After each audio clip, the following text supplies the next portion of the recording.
Brayat ingkang kinasih, sumangga pakempalan pandonga ing wanci dalu menika kita purwakani kanthi ngrepekaken kidung pasamuan Jawi nomor 60 padha sepisan dumugi padha kaping 3. Siing Allah kang Maha Tresna.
Sumangga Bapak Ibu para sedherek kita lumebet wonten pandonga kangge kita badhe inggih menika pakemalan pandonga dinten kaping kalih. Sumangga kita ndedonga. Duh Rama kawula ingkang dedambar wonten kraton swarga ingkang langgeng saha minulya ing wanci dalu menika Gusti kula saperangan alit wonten ing mriki ngaturaken pamuji syukur awit paduka sampun ngreksa kawula sedaya dinten menika paduka paringi bekas kasarasan dumateng kawula ing wekdal menika kawula badhe mirengaken dawuh pangandika paduka mugi Gusti tansah paring kesagedan tebehaken saking roh awon ingkang badhe ngridu anggen kawula mangke badhe nyuraos pandika paduka lan mirengaken dawuh pandika paduka. Wiwitan dumugi pungkasan namung kala aturaken wonten ngarsa paduka mugi roh suci tansah peparing kesagedan dumateng kawula sami. Wonten ing ngarsanipun Gusti kawula Yesus Kristus kawula sampun ndedonga. Amin. Pasamuan ingkang kisnasih sumangga kita ngrepakaken kidung pasamuan Jawi nomor 288 Sang Roh Suci dedalem ing ati kita repakaken padha sepisan lan kaping kalih.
Ing wanci dalu mrika kita badhe maos kitab suci ingkang kapendhetaken saking kitab Yeskiel 27 ayatipun 1 dumugi 12 ingkang mekaten dawuh pangandikanipun Gusti. Kali kang milih saka ing padaleman suci. Aku banjur kabekta bali menyang ing lawanging padaleman suci. Lah ing kono ana banyu kang mili metu saka ing sakngisoring rundanging lawange padaleman suci iku. Lan iline mengetan amarga padaleman suci iku uga marep mengetan. Ana dene iline banyu mau saka ing sakngisore perangane padaleman suci ing sisih tengen ing sak kidule misbah. Aku nuli kairit metu ngliwati gapura lor lan aku kabekta mubeng-mubeng saka ing njaba menyang ing gapura njaba kang marep mengetan. Lan banyune iku metu saka ing sisih kidul. Priya mau tumuli tindak mengetan kalawan ngasta tali ukuran. Panjenengane ngukur 1000 asta lan banjur dawuh marang aku supaya nyemplung ing banyu kono jerone banyu sapolok. Panjenengane ngukur 1000 asta maneh lan dawuh marang aku supaya nyemplung maneh. Saiki jerone wis sedengkul. Panjenengane tumuli ngukur 1000 asta maneh lan dawuh marang aku supaya nyemplung maneh. Saiki jerone wis sebangkean. Panjenengane ngukur sepisan maneh 1000 asta. Saiki banyu iku wis dadi kali. Aku ora bisa mlaku maneh ana ing kono. Sebab banyune wis saya dhuwur, satemah wong bisa nglangi. Kali kang wis ora kena disabrangi maneh. Aku banjur dipanikani, "He anake manungsa, apa iku wis kok deleng?" Aku tumuli kabekta bali metu ing urut pinggiring kali sajrone lumaku bali iku. Lah ing pinggire kali kiwa tengen ana wit-witane akeh. Panjenengane ngendika marang aku, "Kali iki mili menyang ing wilayah wetan lan mudhun menyang Araba Yarden lan utah ing segara asin." Banyune kang asin banget iku banjur dadi tawa. Satemah menyang ngendi bae iline kali iku, sakgaing makhluk kang urip kang kumproyok ana ing kono bakal urip. Iwake bakal dadi akeh amarga menyang ngendi bae parane banyu iku. Ing kono banyune segara banjur dadi tawa lan menyang ngendi bae iline kali iku samubarang kabeh kang ana ing kono bakal urip. Mulane ing saurut penggiring kali mau wiwit ing En Gedhi nganti tekan ing En Eklaim kebak wong kang padha golek iwak. Daerah kono banjur dadi papan ngepe jala. Sarta ing kali kono ana iwake werna-werna kaya iwak-iwak ing segara gedhe akeh banget. Nanging embel-embel lan rawa-rawane ora dadi tawa, iku dadi panggonan njupuk uyah. Ing pinggire kali kiwa tengen ana wite wowoan warna-warna kang godhonge ora alum lan wohe ora entek-entek saben sasi Allah maneh. Sebab wit-wit iku oleh banyu saka papan kang suci iku, wohe bakal dadi pangan dene godhonge kanggo tamba. Mengaten waosan saking Yeskiel 27 ayat 1 dumugi 12. Prayat ingkang kinasih, sumangga kita ngulukaken kidung pasamuan Jawi nomor 289 Sang Roh Suci mugi pareng kita repakaken padha sepisan dumugi 3.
suci ing jas kula Gusti mugi nucikaken jas kula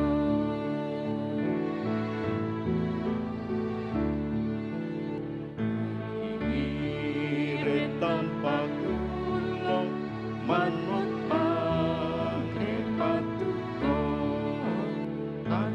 kula bekteni ngantos duke wekasan Gusti kang setya patuko kula ndelaken ugi pareng ngadekaken roh suci ing jas kula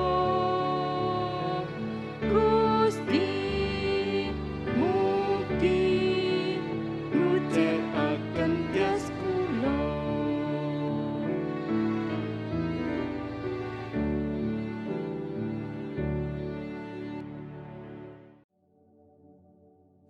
Dene wedaring pangandika ing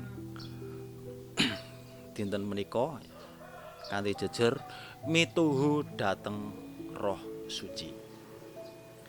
Ing pinggire kali kiwa tengen ana wite wowohan warna-warna kang godhonge ora alum lan wohe ora entek-entek saben sasi Allah maneh sebab wit-wit iku oleh banyu saka papan kang suci iku wohe bakal dadi pangan dene godhonge kanggo tombo.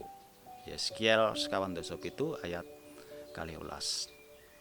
Bapak Ibu sedherek ingkang dipun tresnani dening Gusti, satunggaling juru tani ing wanci dalu sesarengan kalian kancanipun lusur pinggiring lepen ngudi padus toya ingkang badhe kaginakaken kangge nyilekaken toya dhateng sabin ingkang sampun dipun tanemi pantun.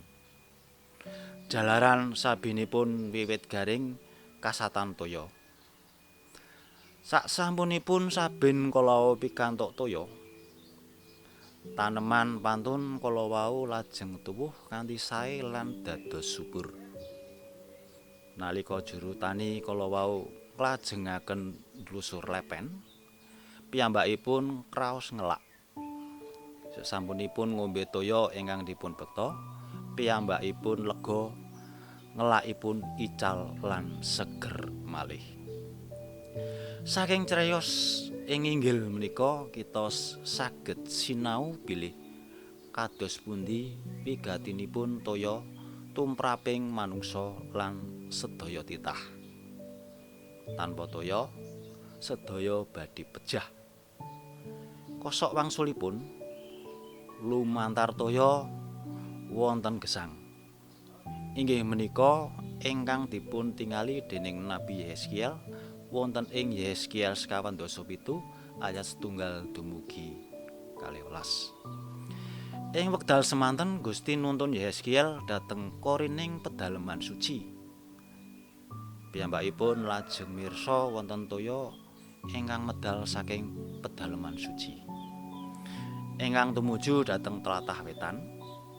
Ketingal toya ingkang medal saking pedalaman suci inggilipun taksih sapolok. Toya kala wau sangsaya lembar lan sangsaya lebet ngantos dumugi dengkul lan minggah malih dumugi bangkekan. Tundhonipun sangsaya inggil lan dados lepen. Menika njalari Yeskiel boten saged mlampah sebab toya sangsaya inggil lan tiyang namung saged nglangi. Temahan lepen kala wau boten saged dipun langkungi malih. Lumantar tetinggalanipun Gusti ngajak Nabi Yeskiel mlipir nurut pinggiring lepen. Wangsul malih dhateng padalaman suci.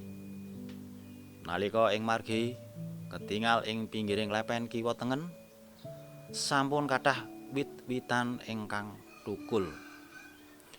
Gusti paring pangandika dhateng Yeskiel, bilih lepen kala wau njujuk dhateng seganten asin ingkang ngandhut saremipun inggil. Anehipun toya kala wau badhe damel seganten asin dados tawar. Boten namung menika, saking tetinggalan Yeskiel pranyata toya ingkang medal saking pedalaman suci kasebat badhe dados ilen-ilening toya ingkang migunani dhateng ing pundi ya kemawon toya kala wau mili. Sedaya ingkang pikantuk ilen-ilenipun toya badhe nampi prakawis ingkang nesmaken. Sadaya titah ingkang gumremet maneka warni ulam ingkang kajala dening juru miyasa ulam, mekaten ugi rawa sedaya dados prayogi. Ing pinggiring lepen tuwuh ngrembaka tetaneman woh-wohan. Ronipun boten alum lan wohipun boten wonten telasipun. Wohipun dados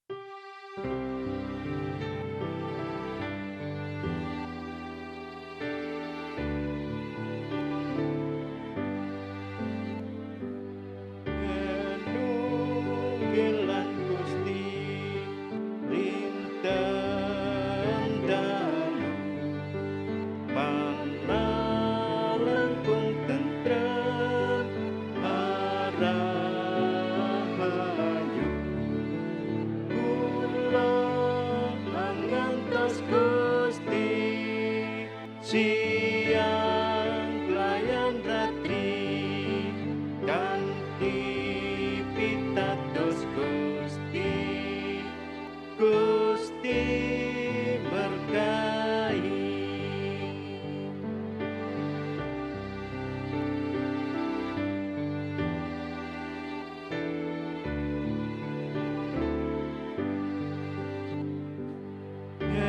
Nunggelan Gusti Joginoto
rati